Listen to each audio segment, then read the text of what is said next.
వచ్చినోడు కొంచెమన్నా జ్ఞానంతో కొంచెమన్నా ఆలోచన విజ్డమ్ వాడాలి కదా. ఆ విజ్డమ్ వాడకుండా అన్ని చిల్లర మాటలు మాట్లాడుకుంటా Adani Elbit Systems defence unit at Mamidipalli operational BRS టైంలో ఇచ్చిండ్రు. అదేవిధంగా missile cell manufacturing unit at Mamidipalli under construction BRS ఇచ్చింది. Microsoft data centre at Ellikatra BRS ఇచ్చింది. అదేవిధంగా 3 national highway projects Khammam to Suryapet national highway, Mancherial to Repallewada national highway, Khammam to Kodad national highway BRS ఇచ్చింది. 750 kV transmission line project BRS ఇచ్చింది.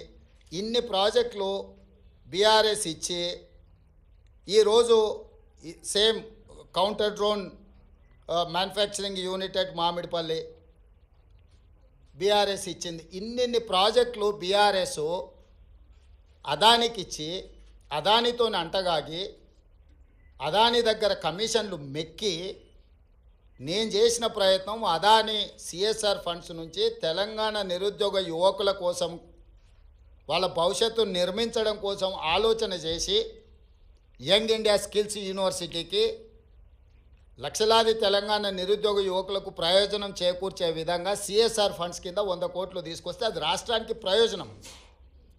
కేసీఆర్ లాగా అదానీ నుంచి అప్పనంగా నిధులు మా కుటుంబానికి కొట్టేయలే. ఇన్ని ప్రాజెక్టులు ఇచ్చిండు. ఈ ప్రాజెక్టులు అన్ని ఇచ్చినందుకు కేటీఆర్ను ప్రాసిక్యూట్ చేయాలనా? అదానీని కేసీఆరే కలిసిండు, కేటీఆర్ అనే కాదు. దీనికి ఏం సమాధానం చెప్తాడు? సో ఏది పడితే అది మాట్లాడితే చెల్లుద్ది. ఎన్ని చిల్లర మాటలైనా మాట్లాడతాం. మాకు అధికారం కోల్పోతే మేము సహనం కోల్పోయినామని 2023లో అధికారం కోల్పోయారు. 2024 జూన్లో డిపాజిట్లు కోల్పోయారు.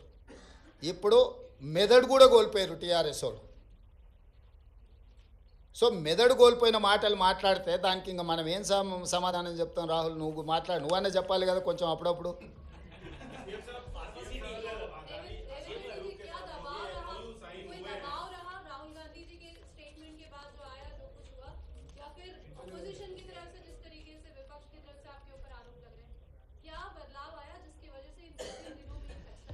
बदलाव नहीं है, ये कंट्रोवर्सीज में मैं जाना नहीं चाहता हूँ, क्योंकि अदानी ग्रुप से मैं किसी पार्टी के लिए, हमारे कांग्रेस पार्टी के लिए नहीं तो हमारे परिवार के लिए एक पैसा नहीं लिए.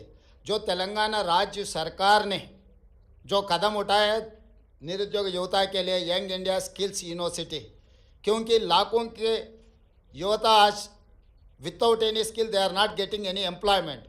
सो I wanted to teach my students skill. उसी के लिए CSR corporate social responsibility funds हम अदानी से 100 crore in principle we have taken a letter. अभी तक एक पैसा भी हमारे तेलंगाना सरकार के खाता में नहीं आया.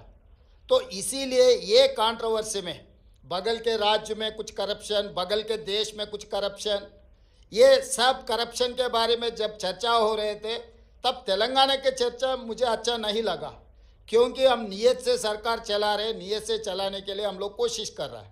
तो तेलंगाना राज्य के बारे में कोई भी कुछ गलत फहमी से कुछ गलत कहा तो हमारे लिए ठीक नहीं है, क्योंकि कुछ कम 3 लाख करोड़ रुपए बजट है तेलंगाना राज्य के. तो उसमें 100 करोड़ रुपए के लिए हम लोग इतना अलिगेशंस फेस करने का ज़रूरत नहीं है. मैं और मेरे कैबिनेट मिनिस्टर हम लोग ये सोचे कंट्रोवर्सी में हम जाना क्यों. तो कंट्रोवर्सी से दूर रहने के लिए हमारे राज्य सरकार ने ये निर्णय लिया हुआ है. हमारे ऊपर कोई किसी ने दबावट करने वाले नहीं है, किसी ने दबावट किए तो हम लोग सुनने वाला भी नहीं है. मेरे डेफिनेटली नुकसान है, मगर कंट्रोवर्सी से ज़्यादा नुकसान नहीं है. तेलंगाना राज्य के जितना कंट्रोवर्सी में जा रहा है वो सबसे ज़्यादा नुकसान है. इमेज सब कुछ है. तो हम हमारे इमेज खराब होने के लिए हम एक पैसा का भी हम लोग मौका देने के लिए तैयार नहीं है तेलंगाना राज्य सरकार ने. इसीलिए हम 100 करोड़ रुपए बदली नहीं करने के लिए हम खत लिखा हुआ है अदानी ग्रुप के लिए.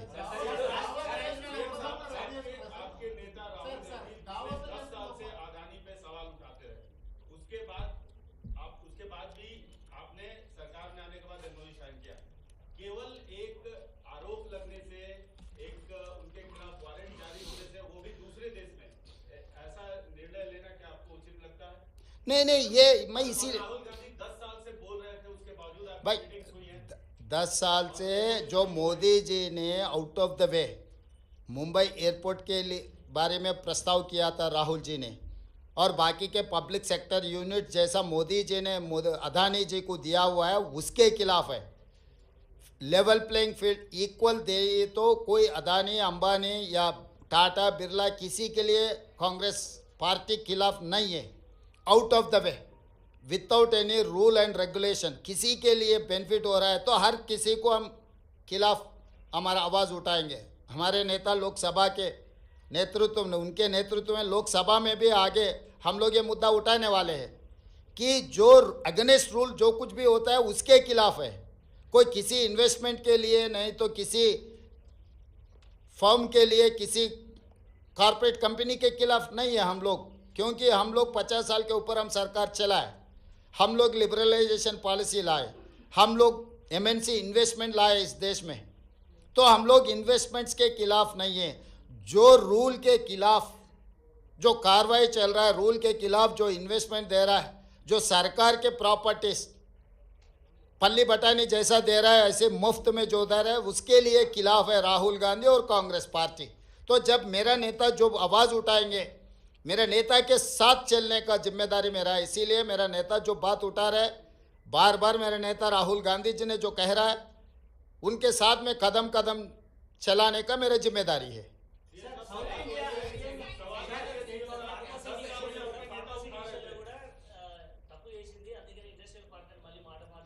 హే వాడో పిచ్చోడు, వాడికి పిచ్చోడు మాట్లాడే మాటలు ఎందుకు మీరు అంత సీరియస్గా తీసుకుంటారు? మహారాష్ట్ర ఎన్నికల్లో ఈవీఎంల వల్ల ఓటైంది అనేది ఒక ఆరోపణలు వస్తున్నాయి. దీన్ని ఈవీఎం ఉండాలంటారా, మీరు పోస్టల్ బ్యాలెట్ పోవాలంటారా, ఏమంటారా యాజ్ ఏ ముఖ్యమంత్రిగా?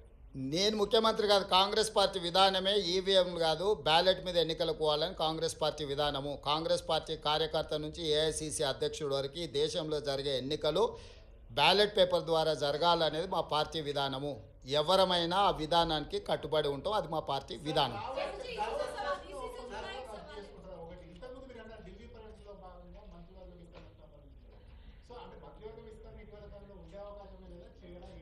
ఇప్పుడు నువ్వేమేం శాఖలు ఇచ్చినావు, ఎవరికి ఇచ్చినావు ఫస్ట్ అది చెప్పు.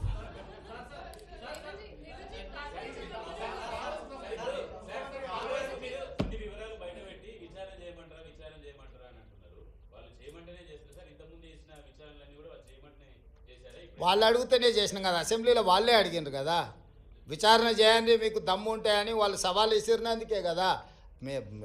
సాగునీటి పారుదల దాంట్లో వాళ్ళే సవాల్ విసిరినరు, దీంట్లో వాళ్ళే సవాల్ విసిరినరు, విద్యుత్ దాంట్లో. ఇప్పుడు కూడా మిగతా దాంట్లో కూడా నన్ను పోలీస్ స్టేషన్లో పెట్టమని ఆయన్నే అడుగుతున్నాడు. సో ప్రతిపక్షానికి ఇవ్వాల్సిన గౌరవం మేము ఇవ్వాలి కదా, అడిగినప్పుడు చేయకపోతే బాగుండదు కదా.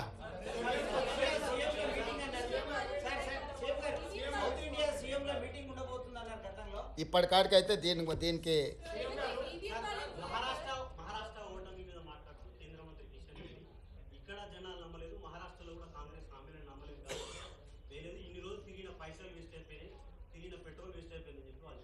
కిషన్ రెడ్డి గారికి ఒక విషయం స్పష్టంగా మీరు చెప్పండి, మీ ద్వారా నేను కూడా చెప్తాను. ఈ దేశంలో 2 లోక్సభ ఎలక్షన్స్ జరిగినాయి.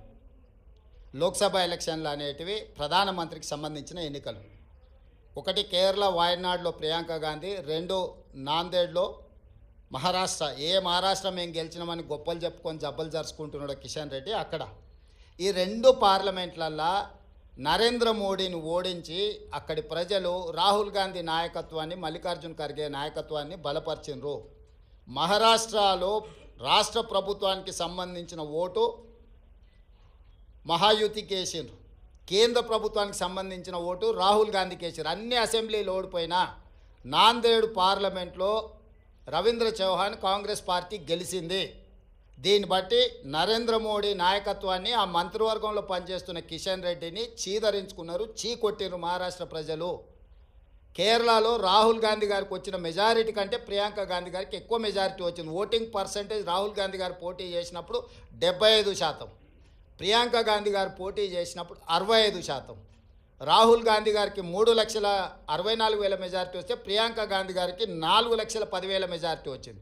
అంటే మోడీ నాయకత్వాన్ని కేరళ తిరస్కరించడమే కాకుండా మహారాష్ట్రలో అద్భుతమైన విజయం సాధించినని గొప్పలు చెప్పుకుంటున్న బీజేపీని పార్లమెంటులో నాందేడ్ పార్లమెంట్లో ఎక్కడైతే ఉత్తమ్ కుమార్ రెడ్డి గారు ఇన్ఛార్జిగా వ్యవహరించారో ఆ సీటు కాంగ్రెస్ పార్టీ గెలిచింది. ఈ మాత్రం ఇంగిత జ్ఞానం కూడా బీజేపీ నాయకులకు ముఖ్యంగా కిషన్ రెడ్డి గారికి లేకపోవడం, అలాంటి ఇంగిత జ్ఞానం లేని వ్యక్తిని కేంద్ర మంత్రిగా చేయడం అనేది మన దురదృష్టం. కాబట్టి కేంద్రము రాష్ట్రము రెండు వేరు. రాష్ట్రానికి సంబంధించిన తీర్పు ప్రజలు ఒక రకంగా ఇచ్చారు, కేంద్రానికి సంబంధించిన తీర్పు ఇంకొక రకంగా ఇచ్చారు. కర్ణాటకలో 3 అసెంబ్లీ ఎన్నికలు జరిగితే 3 బీజేపీ అత్తా లేదు పత్తా లేదు కాంగ్రెస్ పార్టీ గెలిచింది. వెస్ట్ బెంగాల్లో 6 అసెంబ్లీలు జరిగితే ఒక్క సీట్లో కూడా నాకు తెలిసినంతవరకు బీజేపీకి డిపాజిట్ కూడా రాలేదు, ప్రతిపక్ష పార్టీలు గెలిచినాయి. ఈ రకంగా దేశంలో ఏ కొనను చూసినా మోడీ నాయకత్వాన్ని తిరస్కరించిన విషయాన్ని కప్పిపుచ్చుకోవడానికి మహారాష్ట్రలో మీ ప్రభుత్వం ఉంది, మీ ప్రభుత్వం ఏర్పడ్డది. జార్ఖండ్లో మా ప్రభుత్వం ఉంది, మా ప్రభుత్వం ఏర్పడ్డది. మహారాష్ట్రలో మీకు కొన్ని సీట్లు పెరిగినాయి, జార్ఖండ్లో మాకు కొన్ని సీట్లు పెరిగినాయి. ఇందులో ఏంది గొప్ప, ఏంది వాళ్ళు సాధించింది? ఎందుకు సంబరాలు చేసుకుంటారో నాకైతే అర్థం కాలే.